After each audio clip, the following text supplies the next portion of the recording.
Baik, Assalamualaikum warahmatullahi wabarakatuh. Perkenalkan, nama saya Sustriani, NIM 1911201. Saya dari kelas PAI 4G. Video ini untuk memenuhi tugas mata kuliah Pengembangan Media dan Sumber Belajar yang diampu oleh Ibu Nurul Fakih Isroi MPD. Baiklah, materi saya kali ini yaitu tentang sejarah dan pengembangan media dan sumber belajar. Baiklah, pembahasan saya yang pertama yaitu tentang sejarah pengembangan media. Pada tahun 1950, teori komunikasi mulai mempengaruhi penggunaan alat bantu audio visual. Sehingga selain sebagai alat bantu, media juga berfungsi sebagai penyalur pesan atau informasi belajar. Sejak saat itu, audio visual bukan hanya dipandang sebagai alat bantu namun juga sebagai penyalur. Kemudian pada tahun 1960 sampai 1965, siswa mulai diperhatikan sebagai komponen yang penting dalam proses pembelajaran. Pada saat itu, teori tingkah laku, behaviorisme teori, ajaran B.F. Skinner mulai mempengaruhi penggunaan media dalam kegiatan belajar mengajar. Pada sekitar tahun 1965 sampai 1970, pendekatan sistem media pembelajaran mulai menampakkan pengaruhnya dalam kegiatan pendidikan dan kegiatan pembelajaran. Pendekatan sistem ini mendorong digunakannya media sebagai bagian integral. Dalam program pembelajaran, perlu direncanakan secara sistematis dengan memusatkan perhatian kepada siswa. Program pengajaran direncanakan berdasarkan kebutuhan dan karakteristik siswa serta diarahkan kepada media yang seharusnya dapat digunakan dalam melakukan kegiatan pembelajaran. Dalam perencanaan ini, media yang akan dipakai dan cara yang digunakan telah ditentukan dengan seksama. Kemudian pembahasan selanjutnya yaitu tentang pengertian media pembelajaran. Kata media berasal dari kata Latin, merupakan bentuk jamak dari kata medium. Secara harfiah, kata tersebut mempunyai arti perantara atau pengantar. Kemudian pengertian media menurut para ahli. Teknologi pembawa pesan yang dapat dimanfaatkan untuk keperluan pembelajaran. Jadi media adalah perluasan dari guru, menurut Charles 1982. Kemudian menurut National Education Association atau NIA, memberikan batasan bahwa media merupakan sarana komunikasi dalam bentuk cetak maupun audio visual, termasuk teknologi perangkat keras. Briggs berpendapat media merupakan alat untuk memberikan perangsang bagi siswa supaya terjadi proses belajar mengajar. Baiklah, selanjutnya yaitu tentang macam-macam media pembelajaran. Media pembelajaran itu terbagi menjadi dua, yaitu media elektronik dan media non-elektronik. Contoh dari media elektronik itu yaitu overhead projector OHP, media transparansi atau overhead transparansi OHT. Sering kali disebut dengan nama perangkat kerasnya yaitu OHP, overhead projector. Kemudian yang kedua, program slide instruksional. Slide adalah sebuah gambar transparan yang diproyeksikan oleh cahaya melalui proyektor. Kemudian yang ketiga, film strip adalah salah satu roll positif 35 mm yang berisi sederetan gambar yang saling berhubungan dengan sekali proyeksi untuk satu gambar. Kemudian yang keempat yaitu film. Film merupakan gambar hidup yang diambil dengan menggunakan kamera film dan ditampilkan melalui proyektor film. Kemudian yang kelima, video compact disc.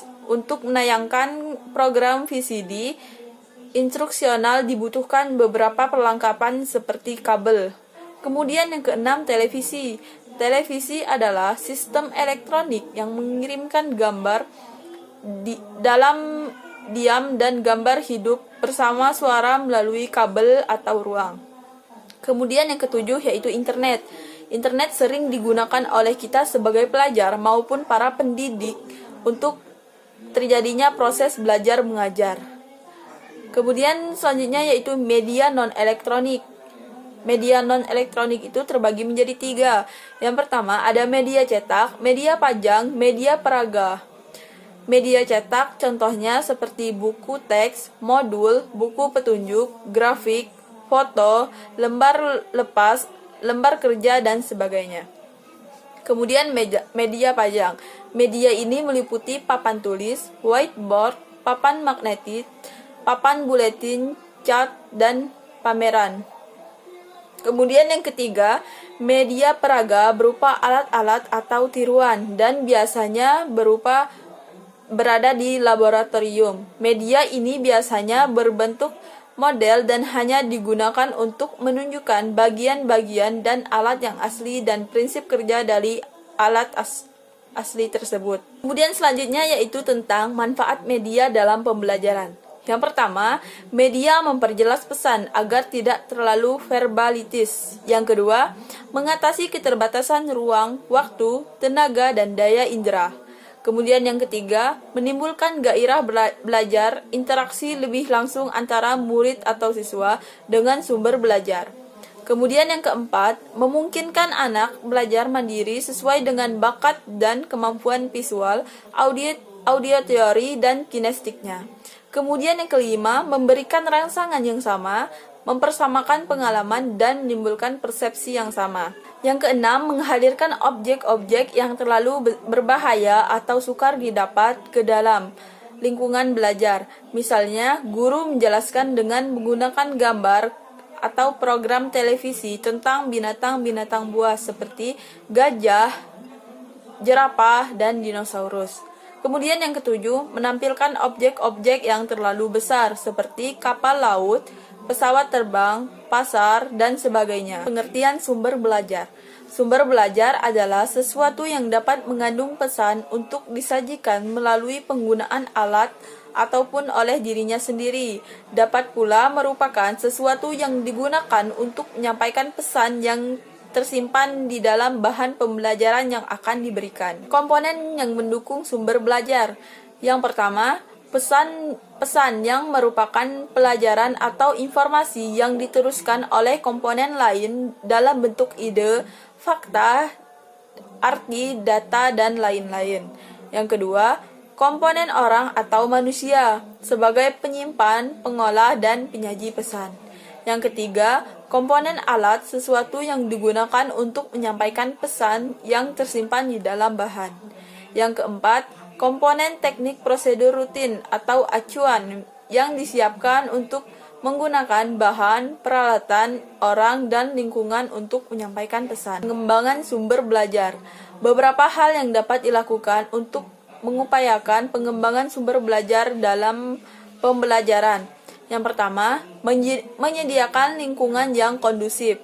Yang kedua, menciptakan iklim pembelajaran yang demokratis. Yang ketiga, mengembangkan sikap empati dan merasakan apa yang sedang dirasakan oleh peserta didik. Yang keempat, membantu peserta didik menemukan solusi dalam setiap masalah yang dihadapi. Yang kelima, melibatkan peserta didik secara optimal dalam pembelajaran, baik secara fisik, sosial, maupun emosional. Yang keenam, merespon setiap perilaku peserta didik secara positif dan menghindari respon yang negatif. Yang ketujuh, menjadi teladan dalam menegakkan aturan dan disiplin dalam pembelajaran. Baik, mungkin itu saja penjelasan dari saya, yaitu tentang sejarah dan pengembangan media dan sumber belajar. Mohon maaf apabila ada kata-kata yang salah, kepada Allah saya mohon ampun. Saya akhiri, wassalamualaikum warahmatullahi wabarakatuh.